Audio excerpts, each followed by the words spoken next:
How long have you been in Costa Rica now? I have been here as a resident permanently for going on 18 years. That's about me. So you arrived right around a little after 2000. That's pretty much the That's same as me. 2002, though I had been coming here since 93. Oh, really? Yeah. Wow. So I got to see a lot of stuff early on. It's funny because for me, my U.S. education, although I consider it relatively good, I had never heard of Costa Rica until about a month before I moved here. Like it had Well, never appeared on my let's say radar. that geography doesn't seem to be a forte among North Americans. So it's like it's kind of like an afterthought. So So how did '93? What happened in '93 that got you down here? it was actually a father and son trip. My father, myself, another father, my basically my best friend's father, Hmm. and the four of us ventured down here. We did some rafting with Rafael Gallo when Rios Tropicales was just getting started. Yeah, When the Pacuara River was spectacular, it still is, still is. Yeah. but not quite the same. And went to Tortuguero. Uh, went obviously to this area around here in San Jose. Yep. I can't remember very well. I think we were in Arenal for sure. It was a good trip. We got to. But it obviously made an impression on you, right? Yes, it made a very positive impression.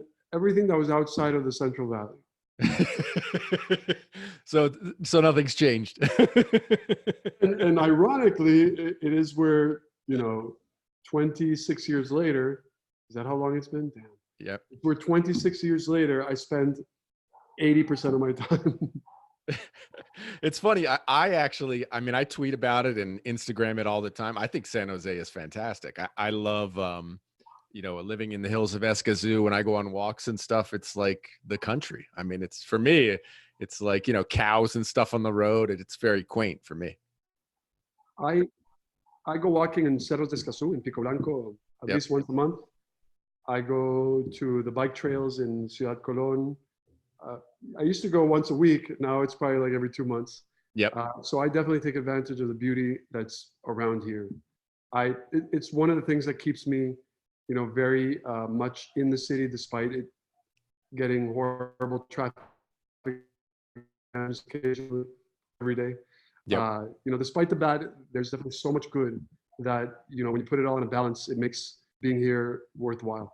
Yeah, I say for the traffic, it's like you have to know as long as you're going in the right times, you're totally good. If you have to go at 8 a.m. into San Jose, well, then you're lost, right? That's why, yeah, and that's why we've been very open with our employees, with everybody that we've worked with, and ourselves. We try not to keep, the rat race schedule. We try to vary it because of that very reason. Sure. I think that when you're giving employee benefits, one of the benefits is that peace of mind of knowing that you're not going to be stuck in your car, because there was an accident for 2.5 hours, on the way home, 100%. That maybe going early, leaving early, that type of schedule is great. So when you were doing at the turn of 2000 or whatever, what was going on in your life where Costa Rica popped back up on your radar and you guys decided to make the move down here? That's a good question. I came by myself. My father had been working in the area. He had set up, he had a business that's pretty well known. And that started about 10 years prior. I had been working in the United States with a company that was founded by Edward Rudner. Edward Rudner was a guy, I guess, behind Alamo Rent-A-Car, Delta Dream Vacations. He had a company called Renaissance Cruises. He's had a lot of companies. Today, I believe that his company, the only one that he's dedicated to, is called Online Vacation Center. And okay. I had a chance of working very early on with that project. But he's best known for Alamo. So I had the chance to work with him. And that was what was happening at the time when to be very frank, I got tired of working for third party. I said, let's go try to do something with the family. Yeah. Well, I don't know, maybe you jumped from the fire or from the frying pan into the fire there. Like, I don't have enough pain in my life. Let's go work with family. I don't know if I could have said it better myself, but, and it's been a constant, it feels like it's a constant conflict, but looking back, all those so-called conflicts have been learning experiences that I would never have had anywhere else. So I am actually very thankful for my family mentors because they push me along, not always through the best scenarios, but Sure. even the worst of them, I appreciate them. Yeah. And so what made you decide on the hotel, building that hotel out there? What was your first thought on like, okay, this is something where we can make it work. There's a market here.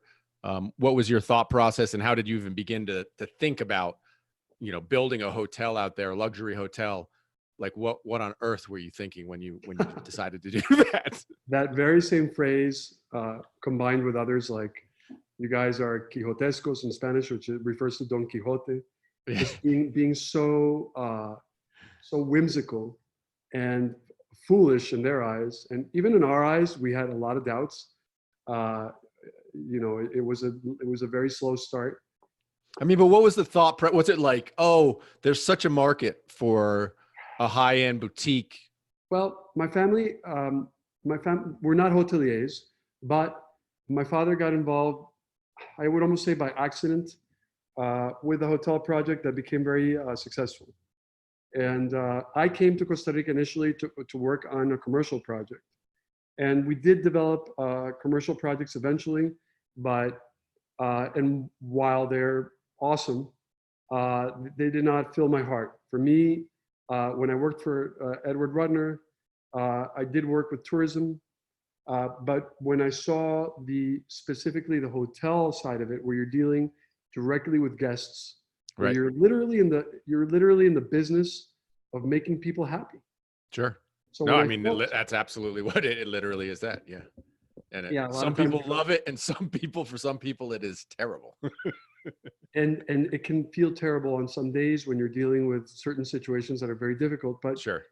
going back, it was kind of like working in commercial was not very fulfilling. And we're Hmm. still doing it, and it's certainly faster and probably more profitable and definitely more stable, I would say.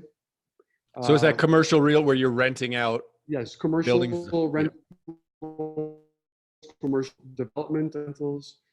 This is what my family does in the United States on a small scale, very small Sure. scale developments. So that's what I was going to replicate here. We already had a start, and it worked. And it's been very difficult, and we can get back to that. If it was up to us, we would have done 3 or 4 times as many projects, and they are. Okay. Oh, that's interesting. And I do believe that they're exemplary, but we can get on that subject later.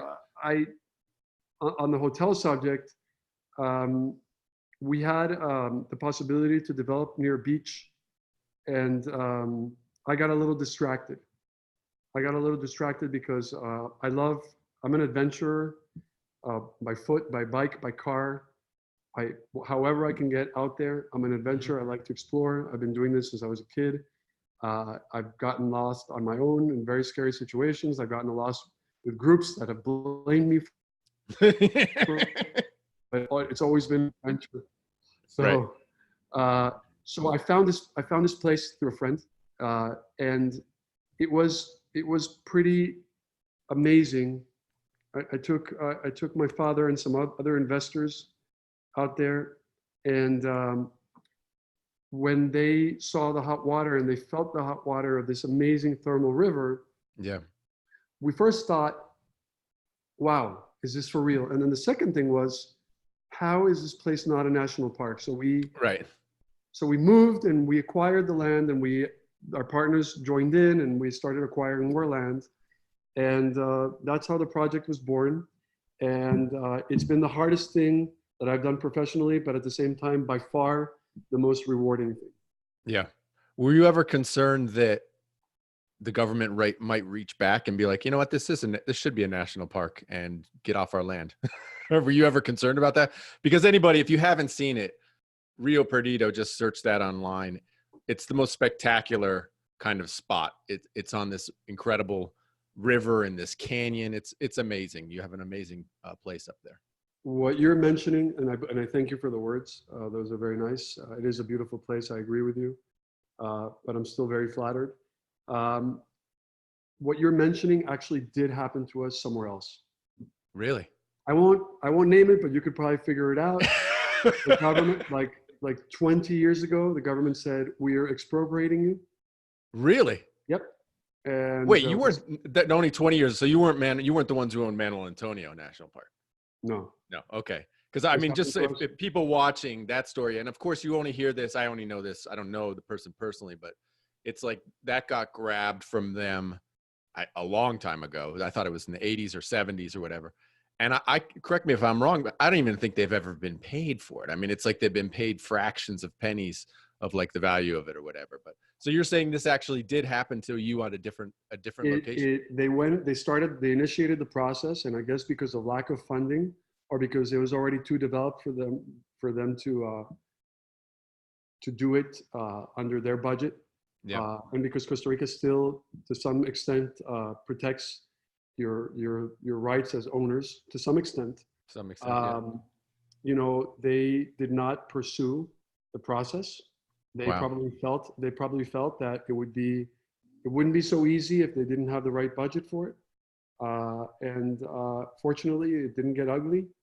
And this was a long time ago, and we are still very much in control of that land, which Mhm.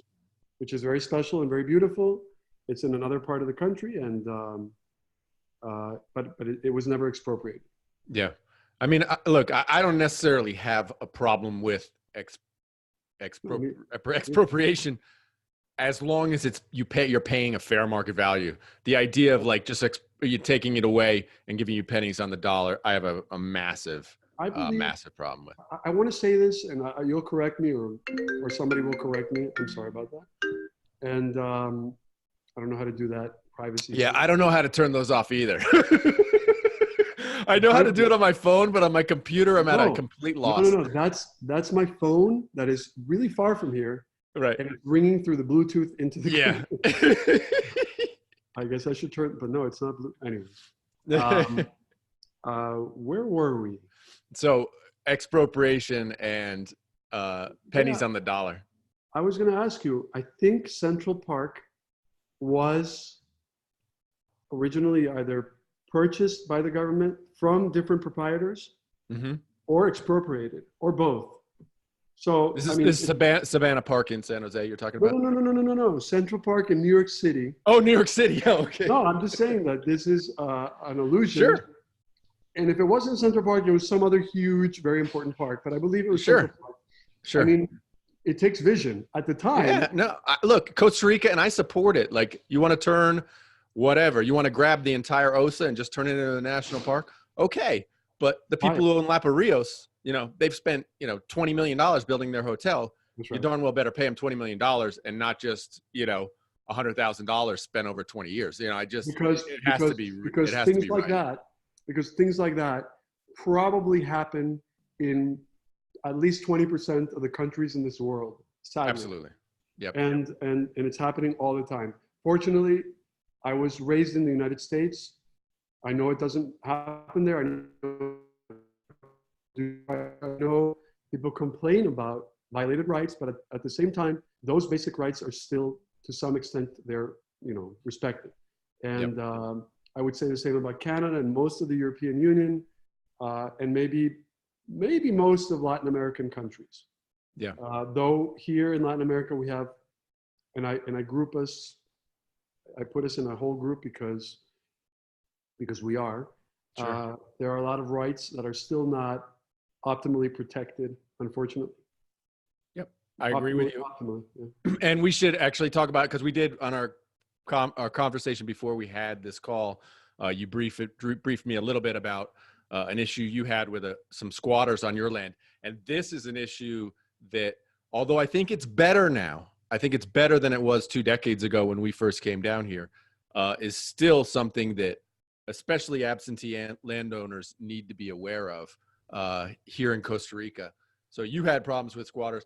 Can you tell me what, just as advice to people who are buying property here, vacant land, or land that they're not going to be on all the time, what would you recommend they do to avoid the situation you had?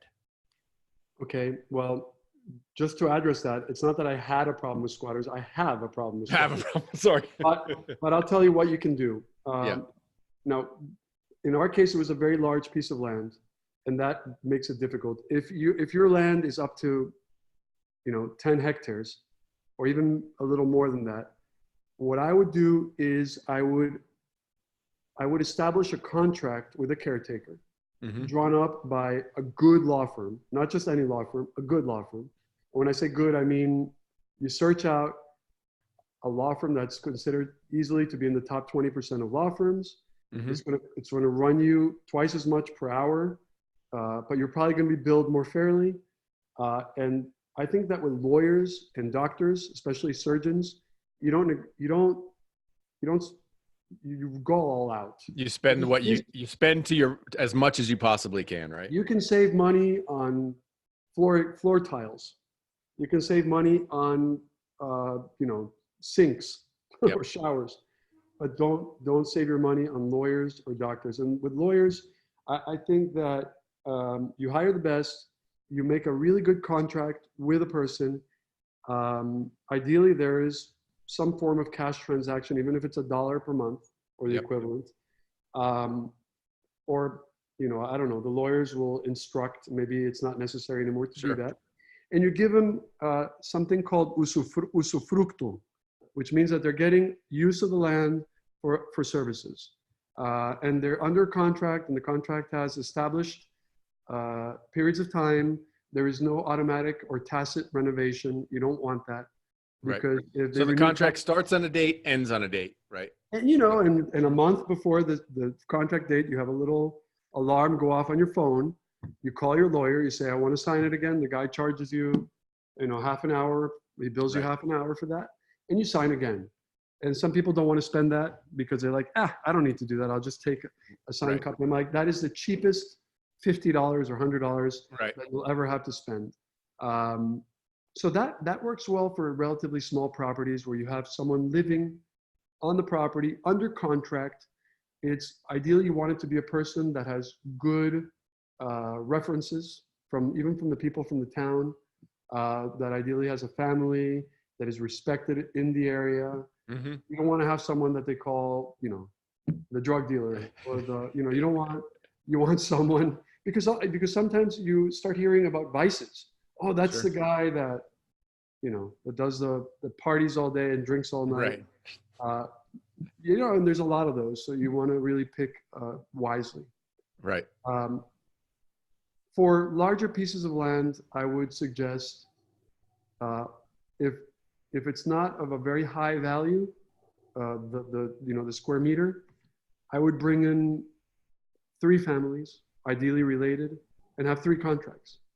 And ideally have 3 places where they live. If there's no housing, ideally you bring in a container that has a bathroom, that has working plumbing, that is, where they can actually live comfortably.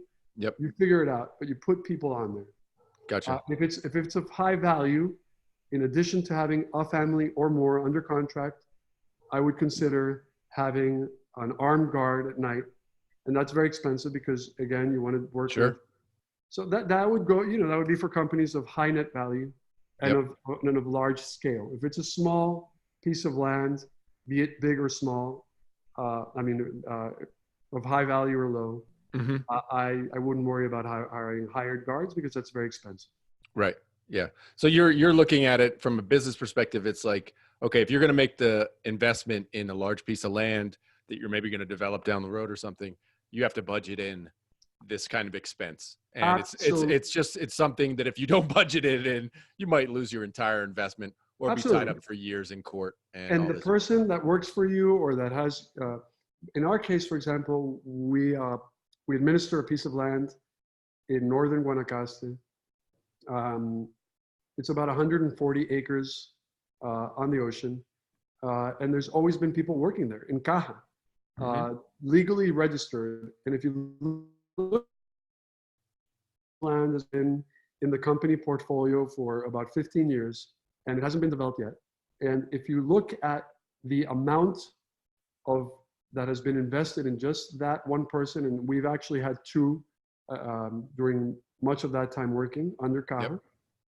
If you look at the amount invested just in that, excluding maintenance, Sure. excluding, you know, the lawn cutters and the Yeah. chainsaws, so that when branches fall, you can evacuate them, excluding, you know, keeping that housing in good shape, making that housing, just having those people work there for 15 years on a salary, that's Yeah. a lot of money. Substantial. And Yeah. if you're, you know, if you're thinking to develop 2 years down the line, I would always double that, the minimum double the time. Yeah. So, you know, if it's I mean, that's like so standard budget for advice almost in fears. Costa Rica. This idea of like double time, triple cost, or triple cost, double time, whatever it is, whatever your metric is. So That's right. you're at double time. How much are you in with costs? What's your? I think you said it right. I think that budget triple on that. Yep. You said that things have gotten better from 10 or 20 years ago, and they have. So a lot of the processes that you would triple before, now you double. You know what I mean? Yep. Yep. So there's always, of course, you know, even if you do a great due diligence and you do have great lawyers working for you, you always have to expect the unexpected. Sure. What were the big challenges when you were building the place? How long did it take you to build the place? And what were the kind of challenges you faced there? Now, The on the biggest beach, challenge. on the beach we haven't built in Rio Perdido. No, in Rio Perdido, yeah. Yes, Rio Perdido as a project, it started over a decade ago, which is when we started negotiating land and acquiring land. Then we very quickly moved to do a partners agreement with the partners once a partnership was established. Then after that, we started conceptualizing. We started thinking about what we were going to do, how we were going to do this amazing thermal gorge, a mile long, full of like, you know, thermal river pools, how we were going to do justice to that from an architectural and density perspective. Mm-hmm. So then we went from conceptualization to full-on design of the first phase. Once we had that, we started financing it. You know, we were liquidating other projects. We were, you know, getting help from our partners. We were doing everything to put together the finances, and we started marketing it by the time we started construction. Initial construction phase was very slow. We didn't have water, we didn't have electricity, and that is very difficult and very expensive. To start to develop with either of those two services or both is a huge advantage. If you don't have it and you think you can get it, and you start putting everything in a timelining and moving forward, you might be surprised that getting that service and get those services in time, you know, it depends on third party. And even so was that 10? Do you have to play in 10x the time for those services? that was very tough because, for example, we had already into construction. We had like I want to say a 2-month delay on electricity. Yeah. So imagine building this pretty serious complex on generators, which not only is expensive, but it goes against the very core of what we believe in, where we didn't want to burn fossil fuels ever. Yeah. And we had to, for 2 months, and it was a lot of diesel. And today we have emergency generation power plants. We're trying to get on solar with Tesla batteries, but we have generation plants, and unlike 90% of everything in Costa Rica, we said no, we're not going to use diesel generators, and we had to import and wait for natural gas generators, which are barely sold in this country. Sure. Yep. Why? Because diesel is a bit more expensive and a bit more efficient, at least from what the local belief is. Right. But we went, you know, the extra few yards, and we spent a little more on the generators. We waited a little more for them, and we got gas, which is not only cleaner, but it's also a bit quieter. And how's that with you for like maintenance and stuff? Have you been able to find people who can actually maintain them? I mean, that's always the thing for me. It's like, oh yeah, you might try to do the right thing, but then you're dealing with a society that doesn't know how to, you know, maintain it, or doesn't know how to do, The company at this moment that works with us is very quick, but the parts are not always there. So Sure. actually, just now we did have to wait like 2 months to get a very simple part that Yep. in the United States would be, literally available somewhere inside your zip code. Sure. Whereas Yeah. in Costa Rica, it was not available in the entire country, and we needed two of them. So we had to wait 2 months for them. So yes, we were freaking out because they were cutting power, and we were, fortunately, this wasn't the hotel power. It was the generator that feeds our kitchen, and most of our kitchen runs on gas, on natural gas, like the stoves. Sure. So, Yep. but it still was very tough on us. Yeah, these type of challenges, it's almost, this is part of what I do in the podcast is explain the innumerable challenge. I mean, it's infinite, right? But just from a very simplistic standpoint, I mean, people will ask me, what car should I buy? And I say, look around. The car you see is the car you should buy. Don't import something that, I've literally almost gotten arguments with people. They're like, I want to bring in my Subaru. And I'm like, do not bring in your 1998 Subaru. You'll never get it fixed. But it's the most reliable car I've ever owned. I'm like, great. And the moment you need a doohickey that costs $5, it's going to take you 2 months, and it's just, what do you want to do? So you're swimming upstream to a degree. Obviously, you guys have conviction with what you want to do environmentally. So you've been willing to put up with those challenges, significant challenges, right? That's right. That's now, how was, when you're moving into the marketing phase and you don't even have a hotel built yet? So that's terrifying, right? I went to, here there's a very important tourism fair called Expo Tour, and they do it every May of every year for the last many years. I don't know how many exactly, but it could be 20 years. Sure. We opened the destination as a park per se in summer of 2012. And we opened the hotel, let's say, to initiate 2014.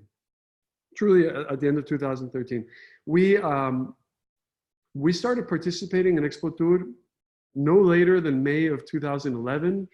And I want to say that maybe even 2010, but definitely 2011. So we were marketing a year and a half before, or a year and 2 or 3 months before we opened.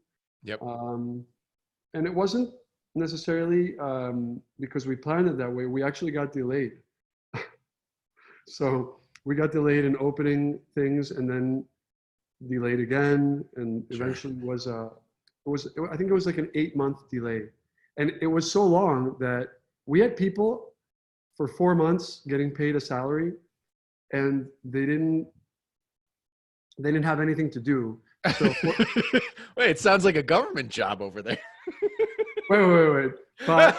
But obviously I'm not the kind of person that stands around while they're doing. So turned out our chef. So you got chefs painting walls. You got. I was just going to tell you. So our chef, who's still with us but in another position, he is basically a champion enduro mountain biker and a champion downhill racer.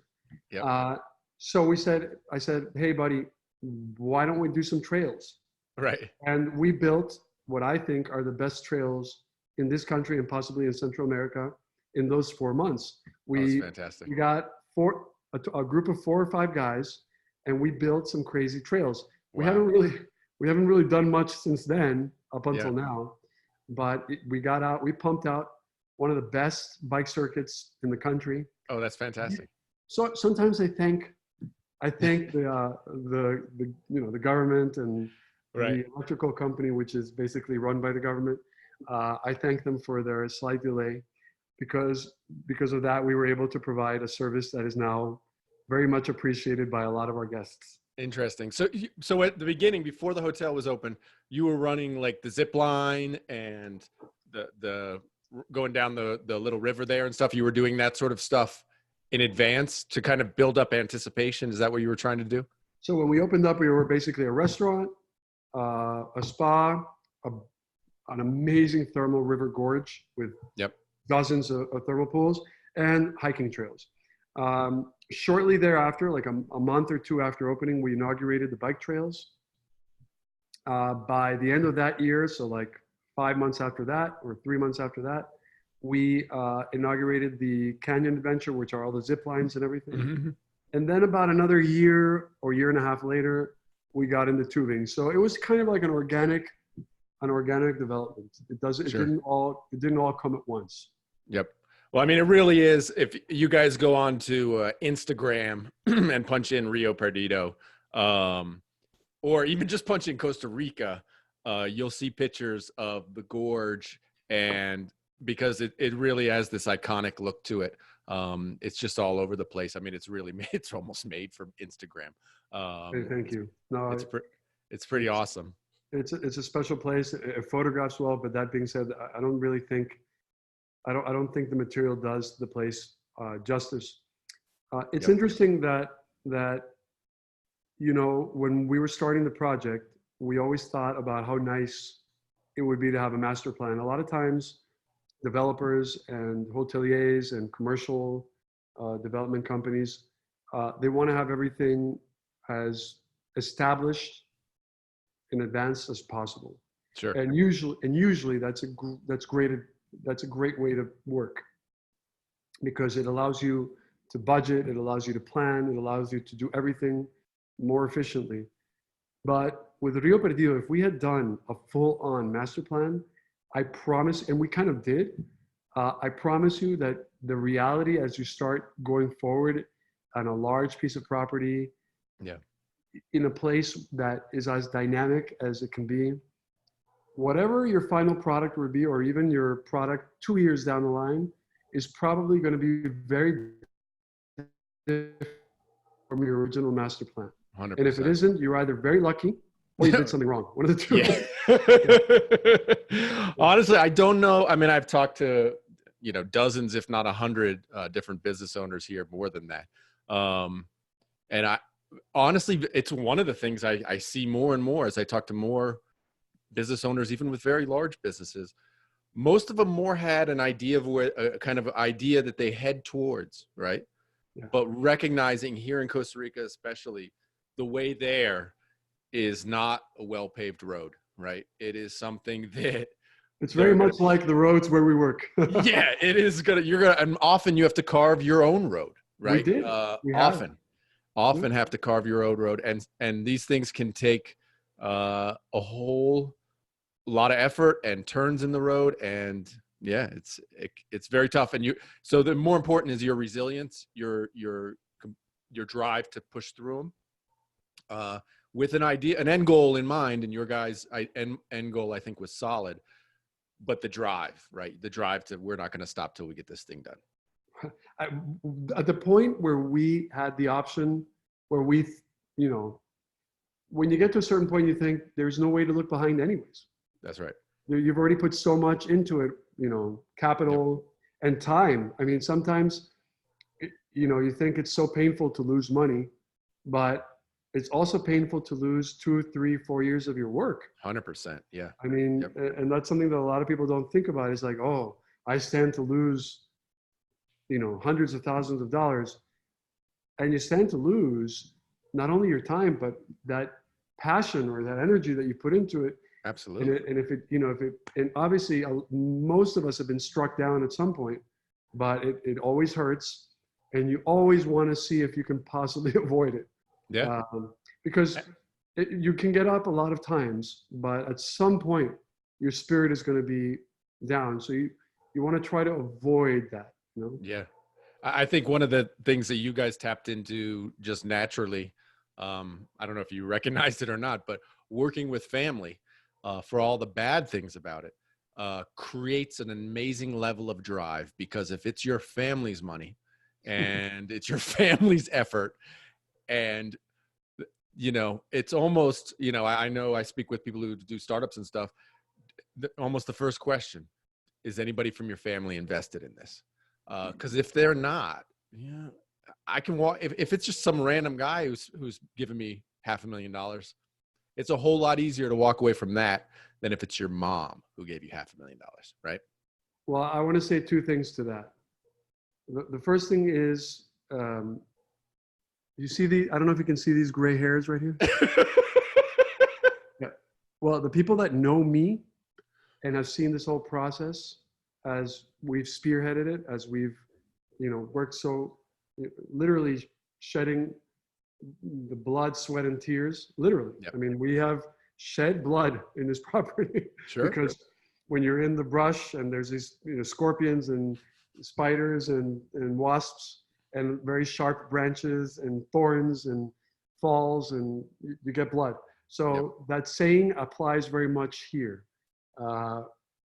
There's so, the people that know me and know what we've gone through, they know that this is not for my children.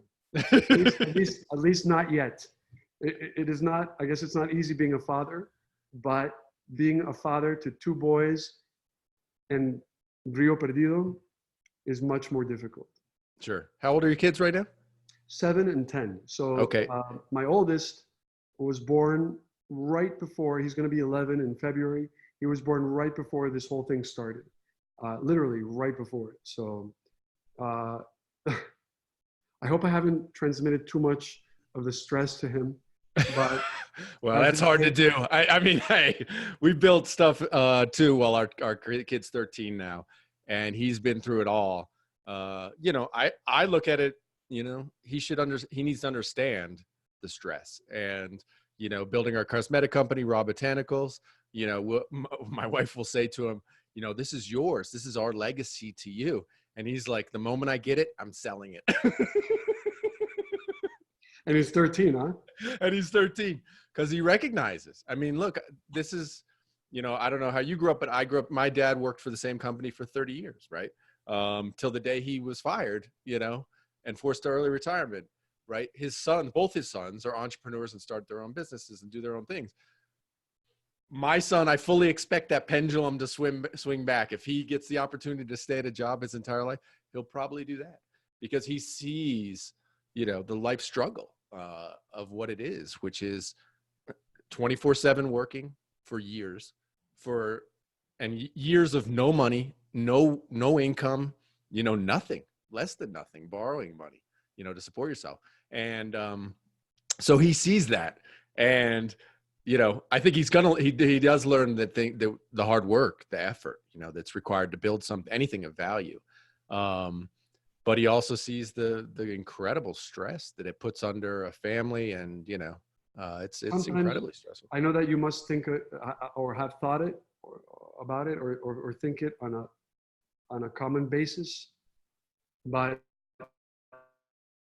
I do think about it. I think how nice that side of having a 9-to-5 job, coming home and pretty much in most cases shutting off that work switch, yep, and knowing that your Saturday and your Sunday is yours, free, and nobody else's, and you can choose to lovingly give it to your family or to anybody you want to give it to, but yep, not anything having to do with work. And that's a beautiful thing. But at the same time, if you ask me, and my wife has asked me, would you trade it in? Because no doubt with the experience that both of us have and lots of us have that are in the entrepreneurial world, if we wanted to go out there in the private sector, and let's say we put a resume out there, mm-hmm, and we got an amazing job with a high paying salary, would we like it? Would right, we be able to do it? And, yep, and my answer at this point in my life is 99% no.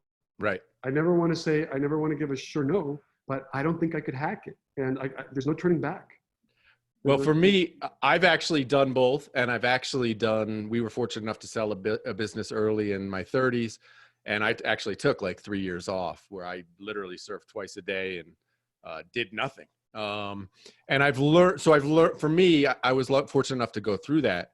That's awesome. And I actually recommend when people are coming up to retirement age, hey, you need to, especially men, occupy yourself, because if you've been doing a job for 40 years or 30 years and you think you're just going to flip a switch and every day is Saturday, you are going to go through some terrible, terrible times, and your wife's probably going to divorce you, right? It's like you need to get yourself squared away. And whether or not it's with a job or whatever, you need to do it. And part of actually what I've learned, and part of the reasons I started this podcast, was I was finding I actually do have a job where it's a Monday through Friday job.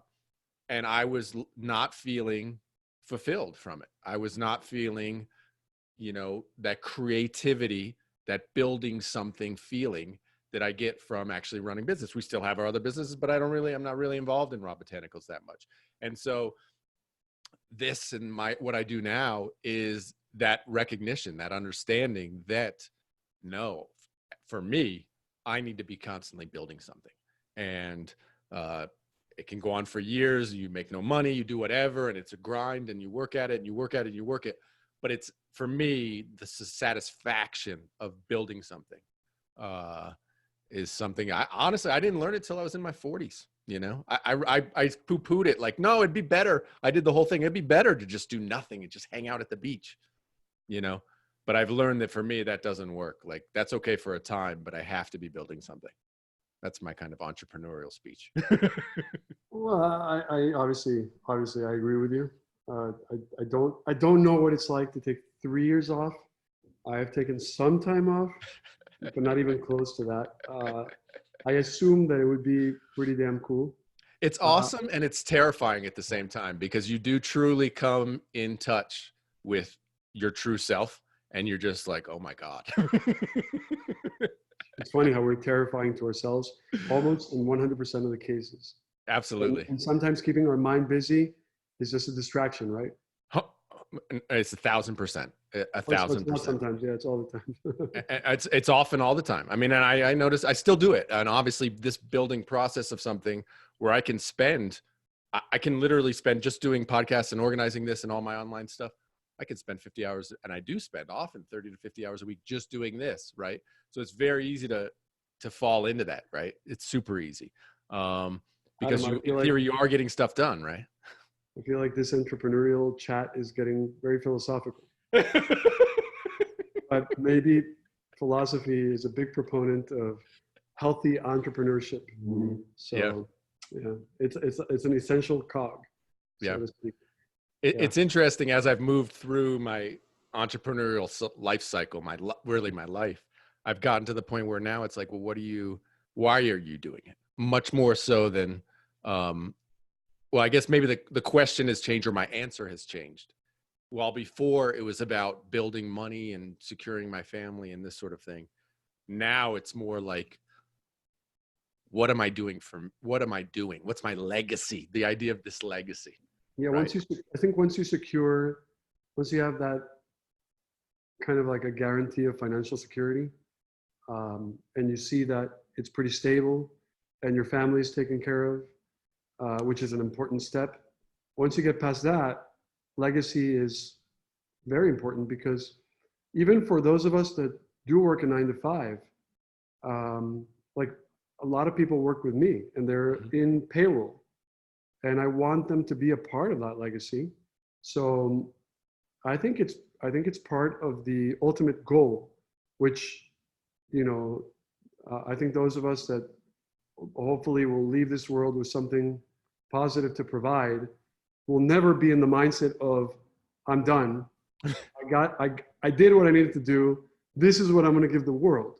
I think, you know, to the people that are in Gladwell's Outliers, you know, all these like famous people that have done so much, did they ever stop? That's right.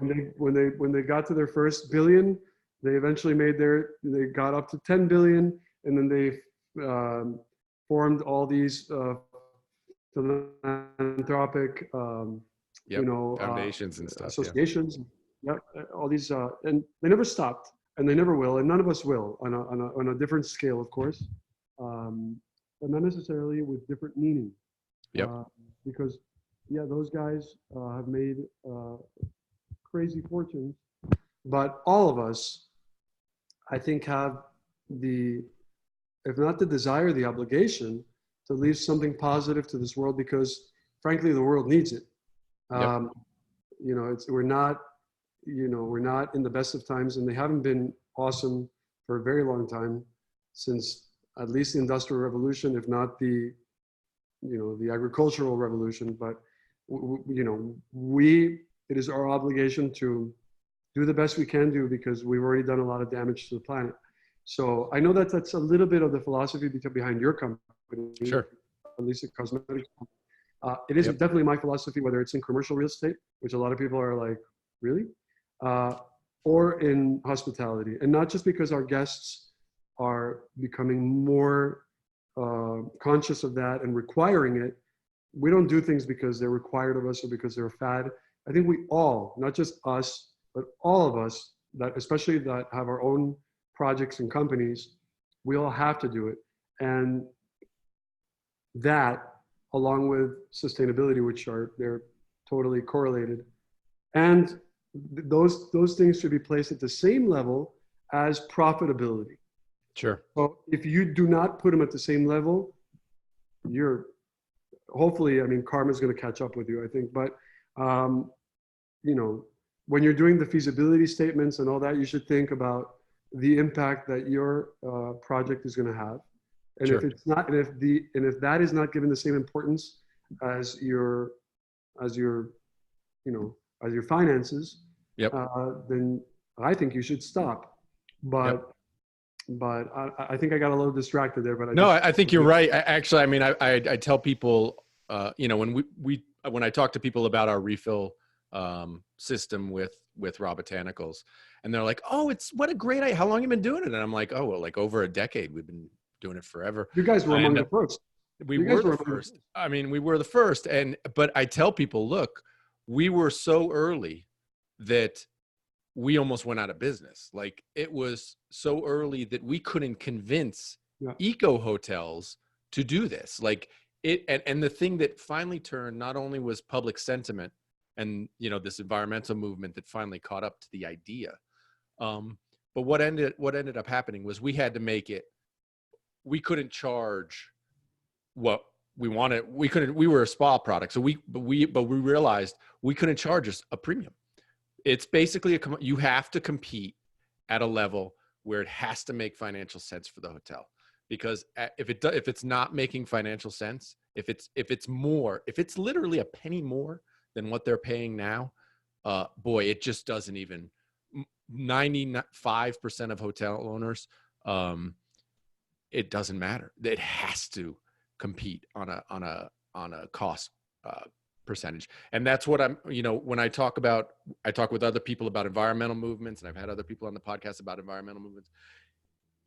My first word of advice is it has to make sense financially, because if it doesn't make sense financially, just so few people will do it. So few have the kind of core belief like you do with your generators, that they're willing to just do whatever it takes. And it's just so few. You have to make it make financial sense for people. Do you believe that's true, or what's your experience with that? Yeah, well, I'll tell you, there are two kinds of hotels. Well, there are many kinds of hotels, but let's in this argument specifically, or this situation where you're buying products and you're basing your decision solely on the cost. Obviously, luxury hospitality has changed, and they don't think like that. But if we move down to 2- and 3-star hotels, mm-hmm. And I've stayed at my fair share. I do a lot of you know, road trips to the United States, whether biking related or family related, and we often stay at these, you know, very common mm-hmm. Chain hotels, and those are actually the ones that started putting the very inexpensive products on the wall in these plastic dispensers. And at that time, when they first started doing that, to think of a 5-star hotel doing that was crazy. But what if you took some beautiful bottles, put great product inside it, and made it much more sustainable? Yep. But getting back to the cost thing, a lot of these hotels were doing things based only on cost. But at that same level of 2 and 3 stars, there was family-owned hotels. That's right. Where the owners, who generally had a very passionate view of the business, were either directly involved in the operation or very involved, what some people call nose in, hands out. Yeah. You know, they're sniffing it out all the time. I'm good at that because I have a good schnoz on me. So they were involved. Yep, and when they're involved, some additional criteria are applied to the acquisition of product. 100%. So if you have a product like yours that is superior to, you know, to the rest, or, you know, that it's an exemplary product, and at the end of the day, let's say it's, you know, 25-30% more than a lot of the other products that are good enough for a lot of hotels. But these families, they'll say, I'm getting something much better. I'm getting something more sustainable. I'm going to spend the extra bucks. Yep. Whereas with the hotels that were, where the manager was responding to a board of directors, and oftentimes that board of directors, especially in a chain or in a company that has several hotels or many hotels, that board of director was looking at so many hotels that they really stopped looking at details, and they just they just hear either the general manager or a financial committee, and they make the decisions based on numbers. And I think that's why today we're seeing the resurgence of independently owned boutique hotels. And that's why in the last 10 years, a lot of the larger hotel companies have been buying or creating products that allow hotels to affiliate without losing their name. That's right. Yeah. I'll give you one example, and it's like, what's it called? The Marriott one. Autograph. Yeah, sure. Autograph Collection doesn't put Marriott on the hotel name. That's right. And it doesn't force the franchisees or the affiliates to do a lot of the things that a lot of the other brands do. Yep. So they can buy local and buy unique items. Yeah. They can buy local. They can design their rooms differently. They can do a lot of their own things. And I think they realized that if they didn't go in that direction, they would bust. Yeah. At this point, with all the boutique hotels, skyrocketing in quantity, and at the same time, you have all these, how do you call it? Airbnbs, sprouting up all over the place. There's no way that the big hotel companies could have, avoided this evolution. Yeah.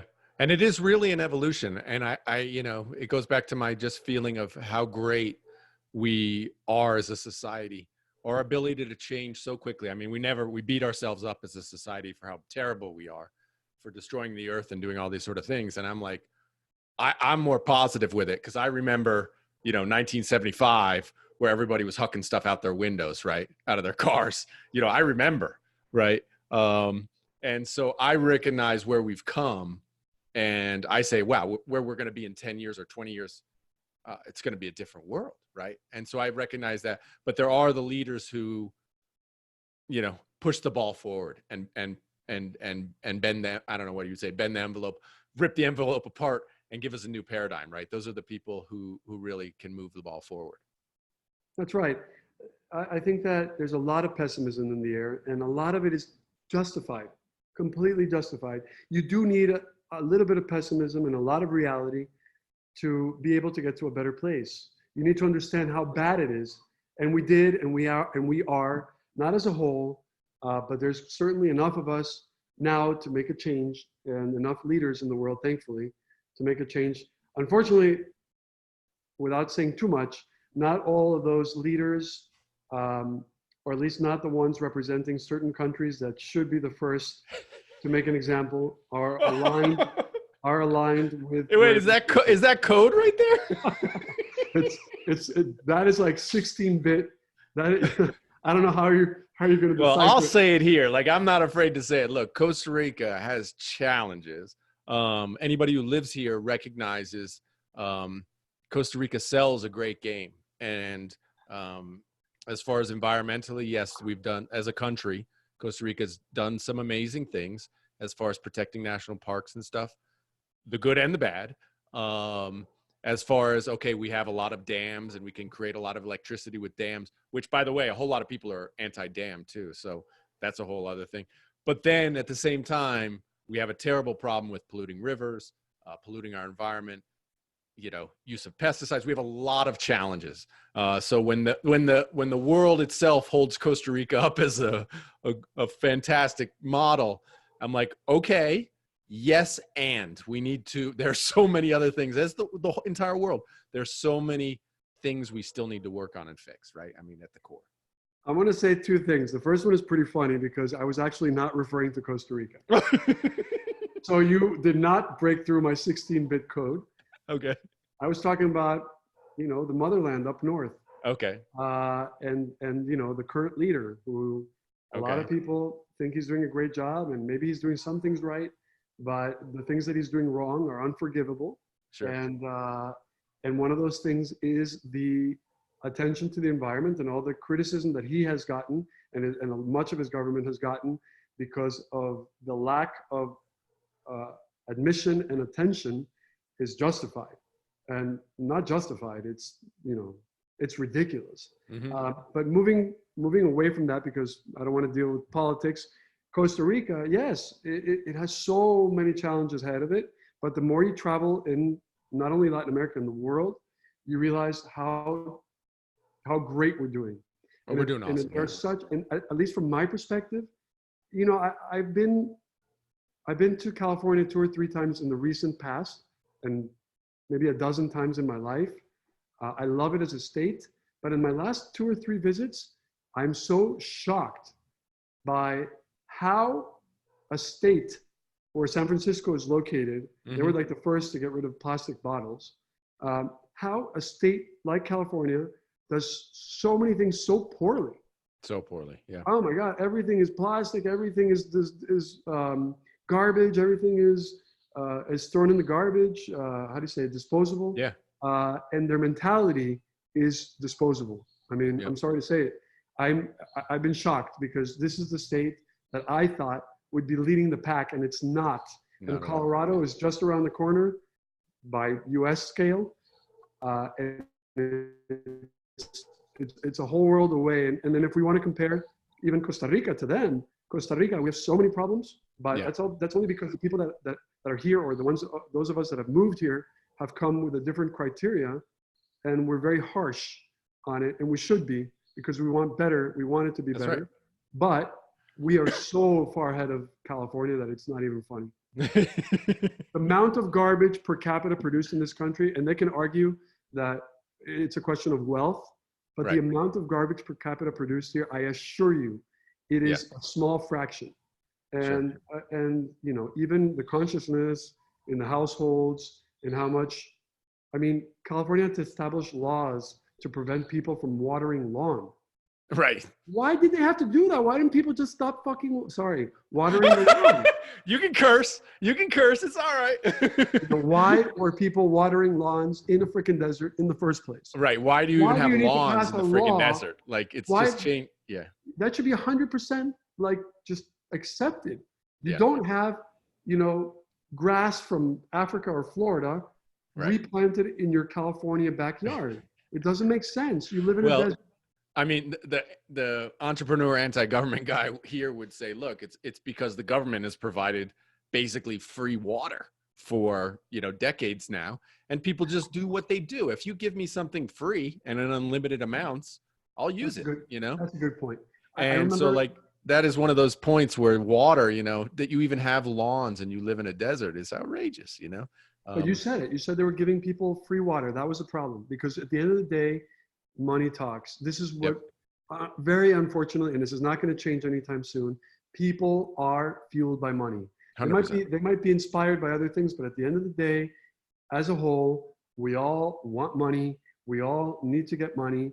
And if something is draining your money, you're going to look for a way to plug that, That's right. that leak. Yep. And in Europe, people are buying smaller cars, not because they live in a city with small parking lots, because I think a good portion of Europeans can easily have a gigantic car if they wanted Sure. to, but you're paying $6 a gallon for gas. That's right. Yep. You're paying a crazy tax on all cars that have more than, I think it's 3.9 liters of displacement, Mhm. and an extra tax over, I don't know, 2 liters. Yep. So there's a lot of reasons not to buy, a big V8. And it's the American way, I know, but as Europe gets rid of their diesel cars, because they realize that diesel has actually killed people, the United States is actually now adopting diesel technology all of a sudden in the last 5 years or so. And that doesn't make sense to me. So I do think that the United States has a long way to go before they actually make not only a decent example, but the required example, and an example that I think is simultaneously being made here, where they don't even have the budget sometimes to make the example. Yeah. Yep. I think it's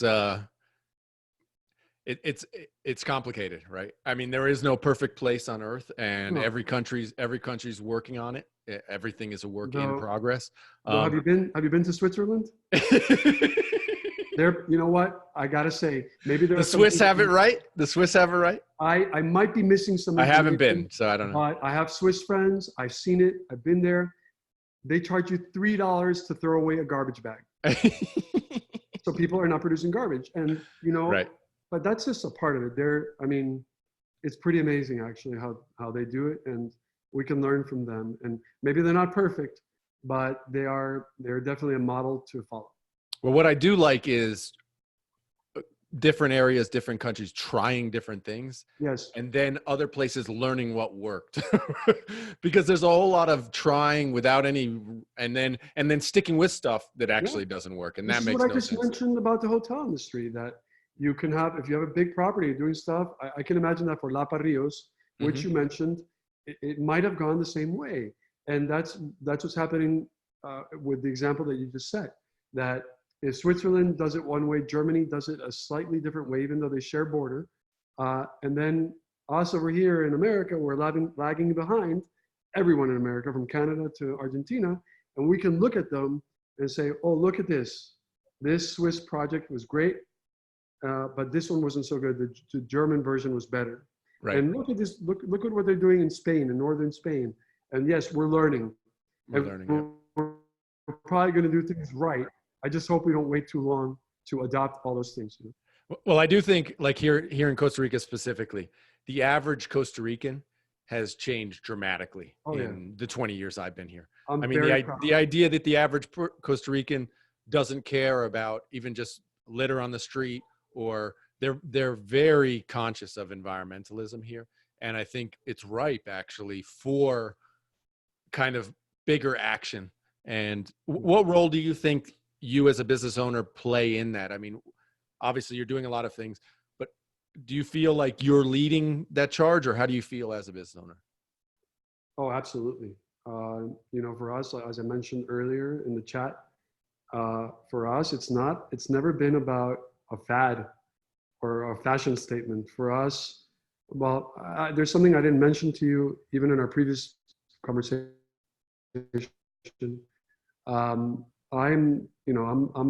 My academic background is partially in the biological sciences. So I'm, let's say, a biologist, and I've kept learning all my life. I don't really read too many novels, but I do read a lot of articles and scientific papers, and I keep up on science. And we're doing things on our projects, not just Rio Perdido, that aren't even required or even approved. We're doing things that are amazing, and we're going to keep doing them because it's what's right. Our reforestry efforts are unbelievable. I think they're unique. We can talk about that another time. And anybody that wants to learn about how we're doing our reforestry, I'm always happy to talk about it because I'm passionate about it.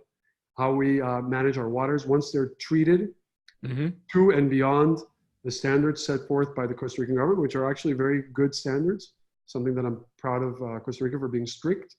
Once we have the water at a level that's substantially cleaner than that, we reintroduce it into the land as part of our reforestry effort, pretty much 100% of it. Oh, wow. That's just one of many things that we do. We do this thing that I don't know, this is the name that I use. I'd like to think that I coined it, but possibly it's been used the same way all over the world. It's called zero land movement. Zero land movement. It means that you do not alter the natural topography or the geology of the place where you're working. You are going to respect, the way the land is, the way the water flows through the water, and the way it has been flowing for 1,000, 10,000 million years. You don't want to change that. So we're doing that because it's what's right, and because if you do, you said we can curse. If you fuck with nature, Sure. it's gonna get you right back. sooner or later. Right. And So you're, you're talking about specifically the way you place your rooms and paths and all that sort of stuff. Is that what you're referring to? correct. Yep. Correct. Yep. And everything is strategically placed. And we have topographers go out there, and then they measure, and then this is how it's permitted. But then if we get there and we realize that we can move something 50 centimeters and a meter forward, and we can save another tree, we do it. When we basically created the road from San Bernardo to Rio Perdido, which is almost 4 kilometers from the town to our gate, it was basically a trail. And we had to expand it significantly because you couldn't even get in on a regular car. You needed a hardcore 4x4 with big ass tires to get in there, or to walk a lot with a shovel. So we had to basically create this road from scratch. And the engineers, they did a study. They said, you guys are going to have to cut about somewhere between 350 and 450 trees. And we're like, what? Yeah, this is what, to do this, you're going to have to cut around 400 trees. We said, we're not going to cut 400 trees. So we went there with, we kept the engineers at home. We went there with some friends of ours that are amazing, the best talent in land planning that I've ever met. I'll actually tell you, they're Matthew Flynn and his wife, Ana Maria Pinto. They are the co-founders of Vida Design Studio. Vida as in life, V-I-D-A. Right. They're unbelievable. And they've been with us all along the way on all our projects. I mean, for us, doing a project without them is risking to do it wrong. But anyways, I'm sure there's others that are great, but we love working with them. And we were able to basically take that number from 400 to 30 very small trees. Wow. That's amazing. It's crazy. It's crazy. But the road's now 800 miles long. The road, we had to make the road less wide in some parts. Sure. Yeah. To not sacrifice some majestic trees, you know. We had to, instead of making this straight highway, you know, we made this, you know, beautiful country road, which in the end of the day, it's more charming, right? Yeah. Much more charming. And this is exactly why I love my engineers. They're awesome at what they do, but you don't let engineers do the work of architects. You don't let engineers do the work of land planners, and you don't let the engineers do the work of biologists or ecologists. To each his own. You know what I mean? Like when you're doing a study on how much weight a particular column can take, I love my engineers. But if you're doing, you know, landscaping, I want my engineer to be at home enjoying with his family. You know what I mean? I'll get him in the process when he needs to get there. But the artistic part, the natural part, I don't even want them present in that part because they're too practical.